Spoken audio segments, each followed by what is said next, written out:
The United States, a nation built on immigration, faces a critical juncture.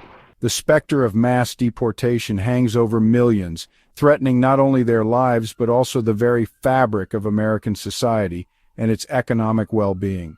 With an estimated 11.7 million undocumented immigrants living in the U.S., the potential consequences of mass deportation are vast and far-reaching. President Trump's proposed plan to deport these individuals en masse has ignited a firestorm of debate, raising questions about its feasibility, economic impact, and moral implications.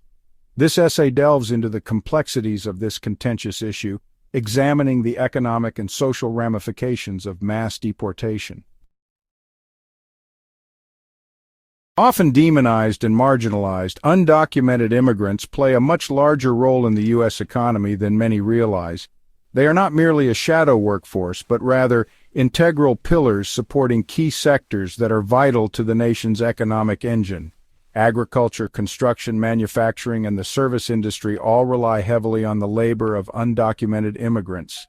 They are the backbone of these industries, often performing difficult, dangerous, and low-paying jobs that many Americans are unwilling to do. Their hard work and dedication keep these sectors afloat, ensuring the availability of essential goods and services that Americans rely on every day. The economic contributions of undocumented immigrants extend far beyond their labor. They are also consumers, contributing significantly to the U.S. economy through their spending power. Their purchases of goods and services support businesses, generate tax revenue, and stimulate economic growth. Understanding the full scope of their contributions is crucial for making informed decisions about immigration policy. The potential consequences of mass deportation extend far beyond individual lives, reaching into the very heart of the U.S. economy.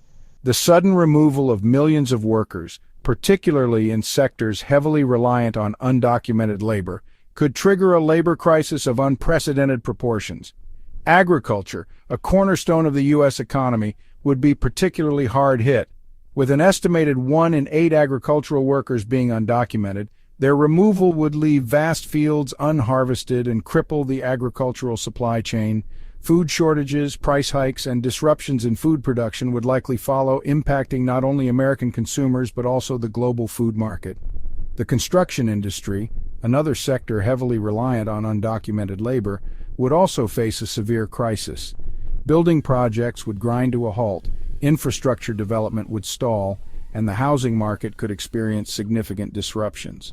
The economic arguments against mass deportation are compelling and cannot be ignored. The economic fallout from mass deportation extends far beyond industries reliant on undocumented labor. Job losses ripple outwards, impacting sectors not directly employing undocumented workers. For every 500,000 deported, 44,000 U.S.-born workers could lose jobs. Businesses rely on a complex web of suppliers and service providers. When these industries suffer, the negative consequences cascade upwards. A construction company losing workers may scale back or shut down. This impacts suppliers, transportation companies, and other businesses. The ripple effect of job losses extends far beyond the initial point of impact. The U.S. economy thrives on the contributions of all its workers.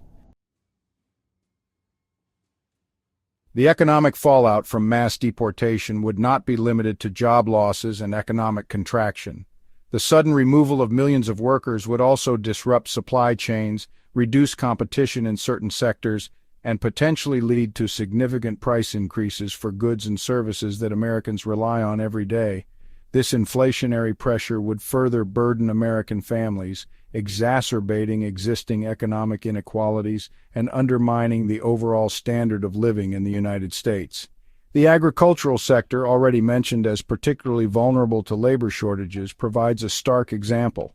With fewer workers available to plant, harvest, and process crops, the cost of producing food would inevitably rise. These increased costs would be passed on to consumers in the form of higher prices for fruits, vegetables, meat, and other essential foodstuffs.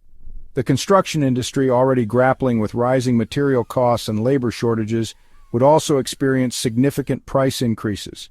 The reduced supply of available labor would drive up wages for construction workers, leading to higher costs for building projects. The inflationary pressures unleashed by mass deportation would be felt across the economy, impacting everything from the cost of food and housing to the price of consumer goods and services. The fiscal impact of mass deportation extends far beyond the immediate costs. Undocumented immigrants contribute significantly to government revenue through taxes.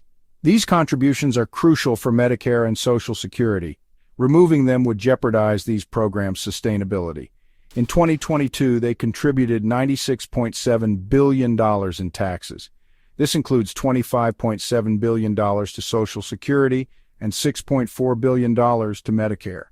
They subsidize benefits for U.S. citizens and legal residents. Deportation would result in a significant loss of tax revenue. The fiscal argument against mass deportation is clear. It would drain vital social safety net programs. The logistical challenges of mass deportation are staggering, but equally daunting is the exorbitant cost associated with such an undertaking. Estimates suggest that deporting 1 million immigrants annually would cost a staggering $88 billion, a figure that dwarfs the current budget of immigration and customs enforcement tenfold. Over a decade, this cost could balloon to a mind-boggling $967.9 billion, a fiscal black hole that would strain the federal budget and necessitate deep cuts to other essential programs. The financial burden of mass deportation would extend far beyond the initial apprehension and removal of individuals. The government would also be responsible for the costs of detention centers, legal proceedings, transportation, and other logistical necessities. These costs would quickly add up, placing an unsustainable burden on taxpayers. The government would be forced to contend with lower tax receipts at a time when it is spending billions on deportation efforts, creating a vicious cycle of deficit spending and economic decline. The financial impracticality of mass deportation is undeniable. Beyond the moral and economic implications, the sheer logistical impossibility of mass deportation presents a formidable obstacle. The notion of rounding up and deporting millions of individuals, many of whom have deep roots in their communities, is a logistical nightmare that would require an unprecedented expansion of government power and resources. The practical challenges, from identifying and apprehending individuals to navigating legal hurdles and coordinating with local law enforcement, are insurmountable. One major obstacle is the limited capacity of ICE, the agency tasked with enforcing immigration laws. With a current annual budget of around $8 billion, ICE is ill-equipped to handle a deportation operation of this magnitude. Scaling up its operations to accommodate the mass deportation of millions would require a massive influx of funding, personnel, and infrastructure, an undertaking that would take years and strain already stretched resources. Another significant challenge is the issue of state and local cooperation. Many jurisdictions, particularly sanctuary cities, have policies in place that limit their cooperation with federal immigration enforcement efforts. Overcoming this resistance would require a concerted effort by the federal government, potentially involving legal battles and political clashes that would further complicate and delay the implementation of mass deportation. The prospect of mass deportation casts a long shadow over the United States, threatening not only the lives of millions of immigrants but also the very fabric of American society and its economic well-being. The economic arguments against mass deportation are compelling and cannot be ignored. The potential for labor shortages, economic contraction, inflationary pressures, and a fiscal crisis should give any rational policymaker pause. However, the issue of mass deportation transcends economic considerations. It is fundamentally a moral issue, one that forces us to confront our values as a nation. The United States, founded on the principles of liberty and justice for all, cannot turn a blind eye to the humanity of millions of individuals who have built lives, families, and communities within its borders. Rather than pursuing the illusory and destructive path of mass deportation, the United States should embrace a more compassionate and common-sense approach to immigration policy.